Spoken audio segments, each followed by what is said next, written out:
જય શ્રી કૃષ્ણ દર્શ. જય શ્રી કૃષ્ણ, જય માતાજી.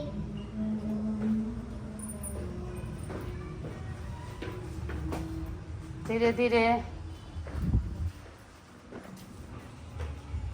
જય શ્રી કૃષ્ણ. ભૂમિત તો સ્કૂલે વહી ગયો, દર્શ જાય છે, હવે ઉઠી થઈ ગયું છે. હાય ફ્રેન્ડ્સ, કેમ છો બધા? મજામાં? જય શ્રી કૃષ્ણ. ચાલો, કાલનો બ્લોગ નથી મૂકાણો, કાલે હું ગઈ હતી અનિડા, થોડું કામ હતું એટલે, તો આજે તમારી જોડે આખો દિવસ શેર કરી મળીએ તમને આખો દિવસ. ચાલો ફ્રેન્ડ્સ, હું નીચે વહી ગઈ હતી, અત્યારે બેસી ગયા છીએ બપોરનું જમવા. ચાલો બતાવી દઉં તમને, દર્શ ને બધા જો આવી ગયા સ્કૂલેથી. કૃષ્ણ ભૂમિ. જય શ્રી કૃષ્ણ. દર્શુભાઈ એ તો મળી લીધું મોર્નિંગમાં. કા એ જો નકરી છાસ જ પીવા મળે આવતા આવે. ભાવેશ, હાલતા વખત નહીં મારી ડુંગળી, મારા પાપડ, મારા મગ અને પપ્પા મગ છોડી ગયો તો. અને જો ચોળી નહીં ખાશે. ભાવેશની બધા શાક રોટલી લઈ લીધું છે. ચાલો અમે જમી લઈને તમે જમી લો. ચાલો ફ્રેન્ડ્સ, તમારા બધાના પ્રશ્નના જવાબ આપી દઈએ. આજથી તમને એક કહેવાનું ખાસ, તો એ નાઇટમાં કહી દઈશ ને, મોર્નિંગમાં શરૂ કર્યો ત્યારે ન કીધો વિડીયો, તો તમને એ કહેવાનું કે આજથી હું જે બપોર પછીના જે આવશે ને મારે કોમેન્ટમાં જેના ક્વેશ્ચન હશે એના બધાના હું બીજે દિવસે બ્લોગમાં આવશે, કાલના બ્લોગમાં નહીં આવે. એનું રીઝન છે કે આજથી હું બપોર આન્સર દઈ દઈશ. નાઇટના રાખું છું ને તો છોકરાને બધાને સુવામાં લેટ થઈ જશે, તો એક દિવસ વેઇટ કરવો પડશે તમારે જે બપોર પછી પૂછશે એના. કા હા, એને વળતે દિવસે નહીં મળે, બપોર સુધીના બધાના આન્સર આવી જશે કાલના બ્લોગમાં એમ, અને બપોર પછી વાળાને એના બીજા દિવસે બ્લોગમાં આવી જશે એમ. એટલે ખાસ તમને બધાને એ જ કહેવાનું હતું કે હવે બપોર હું આપી દઈશ, તો એડજસ્ટ કરજો બધા. બીજું શું, અને સપોર્ટ કરજો એ બાબતે. એનું કારણ છે છોકરાઓને સ્કૂલ હોય, મારે વહેલા ઉઠવાનું થઈ જાય, નારે એને ઉઠવાનું હોય, મારે લેટ થઈ જશે બહુ બધાને, એટલે બપોરે દઈશ. તો ચાલો અત્યારે આપી દો આન્સર. એક તો છે હેતલબેન, તમે બધી કોમેન્ટનો જવાબ આપો છો, જેથી તમારો વિડીયો જોવો ગમે છે, કોઈને પણ ઇગ્નોર નથી કરતા. થેન્ક યુ, તો મોસ્ટ વેલકમ. અને બધાને કોમેન્ટનો જવાબ મેં જે ડાયટમાં લીધું છે એ મને ખબર છે, એનું આપવાનો પ્રયત્ન કરું છું, ને જો કદાચ થોડું ઘણું નોલેજ હોય તો પણ આપવાનો પ્રયત્ન કરું છું, બાકી નથી હોતી ના પાડું છું. જય શ્રી કૃષ્ણ હેતલબેન, મારે વેઇટ મેન્ટેન નથી રહેતું તો શું કરવું? એટલે જ કહું છું, તમે જ્યારે તમે વેઇટ લોસ કરી નાખો ને તો 2-3 કિલો તમારે જેટલું ધાર્યું હોય એને કરતાં થોડુંક વધારે ઉતારવાનું, એટલે એ 2-3 કિલો વધઘટ થાય ને એમાં તમને આઈડિયા આવી જાય કેવી રીતે મારે લેવું છે, તો એમાં મારું મેન્ટેન રહેશે એમ. તમારે એકારે નથી ખાવાનું, ક્વોન્ટિટી તો વધારવાની જ નથી, બધું ખાવા મળવાનું બધું, પણ ક્વોન્ટિટીમાં ધ્યાન રાખવાનું છે. એટલે 2-3 કિલો તમે થોડુંક વધારે ઉતારી લો ને, કદાચ 2 કિલો તે, તો 2 કિલો તમે શરૂ કરો એટલે આઈડિયા આવે કે મારું 2 કિલો વધ્યું છે, મારે આવું નથી ખાવાનું કે આવું ખાવાનું છે એમ, એટલે મેન્ટેન કરતા આવડી જશે તમને. પછી મારે પણ એવું જ છે, મેં પણ કોઈ દી ધાર્યું પણ નહોતું કે આટલું વજન ઉતરશે. ઘણા તો ઓળખી પણ શકતા નથી. તો હા, એવું જ થાય છે, મને પણ નથી ઓળખતા. ઘણા અમારા ગામના જ બૈરા હતા, એકા ભાવ સાડી લેવા ગઈ તો મને કહેતા તો કોણ આ કોણ ઈ કે એમ. પછી કીધું ને તો એમના મિસિસ છે ભાવ કે લે આ લે, મેં તો ઓળખી નહીં કે તું છો, મેં ઓળખી નહીં એમ કહેતા હતા. એટલે ઘણો વેઇટ લોસ થઈ જાય એટલે આપણને ઘણા ખરા ઓળખતા નથી. આપણે ડાયટમાં કયું નમક લેવાનું? સિંધા સોલ્ટ લે તો વધારે બેસ્ટમાં બેસ્ટ. સિંધા સોલ્ટ આવે, સિંધા નમક, પણ એ તમે જો રેડીમેડ લો તો થોડુંક ડિફરન્ટ લાગે, અને ઘરે ખાંડો તો ઓલું લાગે. મેં સિંધાનું સોલ્ટનું ખાંડીને થોડુંક અધૂરું પડ્યું છે, ન પડ્યું છે, કમા લેવાય ત્યાં લેવાય જાય, જેવું પણ યુઝ થાય એવું છે એટલે કરીએ છીએ. તો હું તમને પછી હજુ બીજાનો, એટલે સિંધા સોલ્ટ સારા મારું બધી રીતે, બીપી વધતું હોય બધામાં, જેને નમક ઓછું ખાવાનું કીધું હોય, હાવ નહીં ખાવાનું કીધું એના માટે એમાં થોડુંક ભલે એ ઓછું ખાવાનું પણ સારું એમ તો બેસ્ટ બધા કરતાં. પછી હેતલબેન, મારે 71 થી નીચે વજન જલ્દી નથી ઉતરતું, જણાવો ને. તો એ તો હું કહું જ છું કે 71, તમે 71 કહો છો, પણ બને ત્યાં સુધી 70 ની અંદર ગયા પછી વજન બહુ ધીમું ઉતરશે, ધીરજ રાખવી પડશે. બહુ તમારે ઓલું નહીં કરવાનું, જલ્દી ઉતાવળ નથી કરવાની, શાંતિ રાખજો, ઉતરી જ જશે. તમે તારે ધીરજ રાખો, થોડી હિંમત નહીં હારો ને કન્ટિન્યુ રાખો, ડાયટ તમારે ઉતરશે. પણ એ તો બહુ વાર લાગશે થોડીક, ભલે, પણ પાછું એટલું જ તમે જ્યારે ડાયટ છોડશો ને ત્યારે ચડતાય બહુ વાર લાગશે એમ.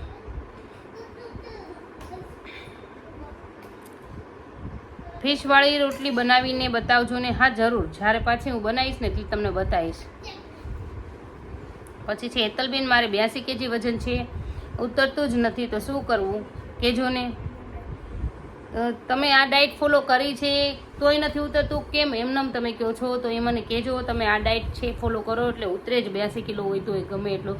મહિનાનું 3, 3.5, 4 કિલો તો સમજી જ લેવાનું કે તમારું વજન ઉતરી જ જાય બને ત્યાં સુધી. કોકની જ પાસે એવી છે કે નહીં ઉતરે એમ. તો મને જણાવજો ડાયટ ફોલો કરવા છતાં નથી ઉતરતું તમારું કે એમનેમ જ એમ કહો છો? પછી એક મારે પ્રેગ્નન્સી નથી રહેતી એટલે ડૉક્ટરે વેટ લોસ કરવા કીધું. તો હું આ ડાયટ કરી શકું ને કસરત પણ કરી શકું? મારું વેટ 75 kg છે. હા, તમે ડાયટ કરી શકો, કસરત પણ કરી શકો, પણ તમારે ખાલી એટલું ધ્યાન રાખવાનું છે પ્રેગ્નન્સી રહ્યા પછી કસરત નહીં કરવાની તમારે. હા, અને ડાયટમાંય થોડું ઘણું છોડવાનું છે. પ્રેગ્નન્સી રહે ત્યાં સુધી તમે કરો એમ. મગ પલાળેલા પાણી લેવાનું કે મગ બાફેલાનું પાણી ખાવાનું? આખો દિવસ લેવાનું. બાફેલા મગનું પાણી આખો દિવસ લેવાનું, મીઠું નાખેલું. પલાળેલાનું નહીં. પલાળેલું નહીં, બાફેલા મગ હોય એનું પાણી આપણે તમે બાફો એમાં થોડુંક વધારે જ પાણી નાખી દેવાનું, એ કાઢી લેવાનું. આપણે એ પાણી લેવાનું છે.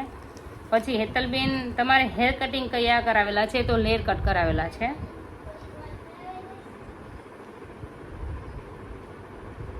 તમારે મગ કિલોનો શું ભાવ છે? 130 કા? 130 કિલો ને ધૂળિયા મગ. અમે ધૂળિયા મગ લઈએ છીએ 130 કિલો. પછી છે મેં કુંવારા કોઈ દી મગ નહોતા ખાધા અને પણ અત્યારે મગ ફેવરિટ થઈ ગયા છે. તો આપણે ફેવરિટ કરવાના જ છે. અને ખાવા મળીએ એટલે આપણને ઇઝીલી ભાવ જ મળે છે ને, ફેવરિટ થઈ જાય છે. અને એ તો આપણું ફેવરિટ બનાવવાનું જ. આપણું કામ એણે કર્યું છે. મગે જ આપણું કામ કર્યું છે અને ક્યારેય ભૂલવાના જ નથી આપણે. ચલો, તો હવે બધાના પ્રશ્નોના જવાબ આવી ગયા છે. તો હવે બીજા કોઈ પ્રશ્ન બાકી રહી જતા હોય તો કોમેન્ટમાં જરૂરથી પૂછજો. અને જરૂરથી પૂછજો. હમણાં એન્ડ કરી દે વિડીયોનો, પણ હવે આનનું બસ રેસીપી લેવાની છે. એટલે એન્ડ હવે રોજ નાઇટના કરશું અમે બધા. પણ પ્રશ્નના જવાબ બનશે ને તો આ સમયગાળામાં હું આપી દઈશ. પછી બહુ લાંબુ થઈ જાય છે છોકરાઓને બધાને. એટલે તો તમે બધા સહેજ સપોર્ટ કરજો. તમારા બધાના બીજે દિવસે મળશે. જે બપોર પછી જે કોમેન્ટ કરશે ને બપોર પછી બીજે દિવસે મળશે. અને જાજુ જેને બીજે જ દિવસે આન્સર જોઈતો હોય લોંગમાં, અને જેને રાઇટિંગમાં દેવાનું થાય એને હું આપી જ દઉં છું લખીને. શોર્ટમાં હોય, લોંગમાં હોય, એ બીજે દિવસે મારે કેવો પડે છે. એટલે તમે મને બીજે દિવસે કહેજો. એટલે બીજે દિવસે હું તમને આન્સર આપી દઈશ. ને મોર્નિંગમાં હશે બીજે દિવસે મળી જશે. બરાબર છે? ચાલો, હું તમને બતાવી દઉં આજે અમારું કામ કેટલે પહોંચ્યું છે. ઉપર આજે આવ્યા હતા પાછા કડિયા, તો કેટલે પહોંચાડ્યું બતાવું. ચલો, એટલે પહોંચી ગયું છે. આ પાછળનો બેક સાઈડનો રૂમ છે.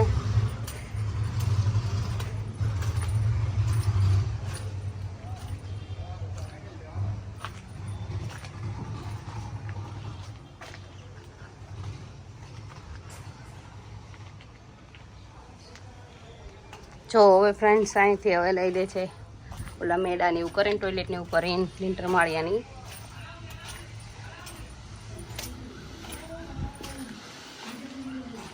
પછી 2 રૂમ કમ્પ્લીટ થઈ જશે. જો ફ્રેન્ડ્સ, આ ઓટ્સ છે. ઓટ્સમાં નાખવાની છે છાશ.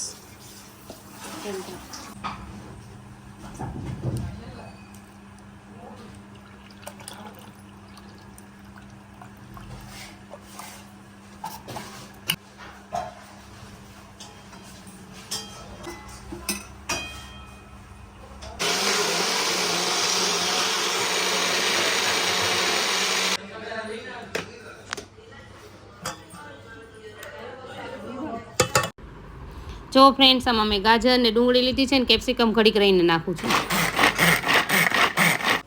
ગાજર, ડુંગળી, મરચાં. આમાં મેં લઈ લીધા ગાજર, ડુંગળી અને મરચાં. કેપ્સિકમ મરચાં લીધા, શિમલા મિર્ચ.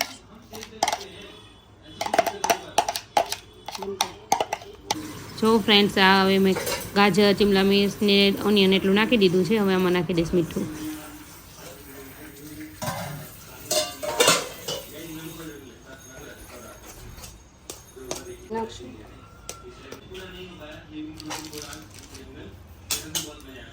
આ સોડા લીધા છપટી, અને આને હું હલાવી નાખીશ.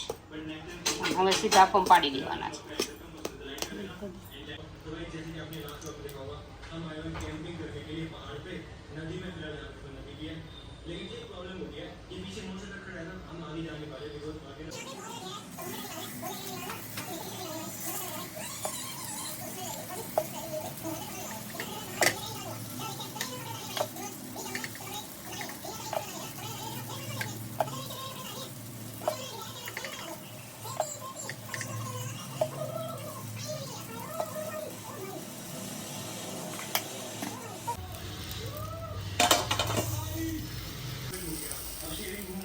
ફ્રેન્ડ્સ અપમ કેટલા મસ્ત ફૂલ્યા છે. હવે એને આપણે પલટાઈ નાખશું.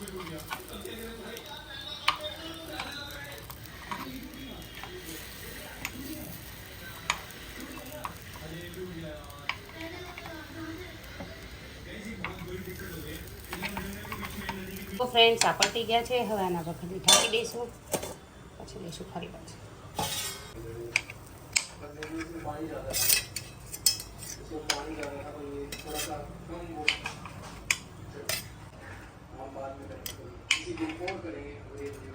ચાલો ફ્રેન્ડ્સ અમે સાંજનું જમવા બેસી ગયા છીએ. ચાલો તમને બતાવી દઉં મારે જમવાનું.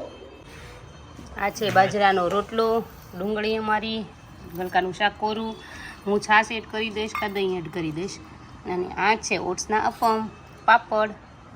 આ છે અમારા દર્શુભાઈ જે ખાય છે ઓટ્સના અપમ. બહુ ગરમ છે. ગરમ છે? ફૂંક માર, ફૂંક માર. ગરમ નથી લાગતું. તો ફૂંક તો માર. મમ્મી આ પ્લેન બનાવતા.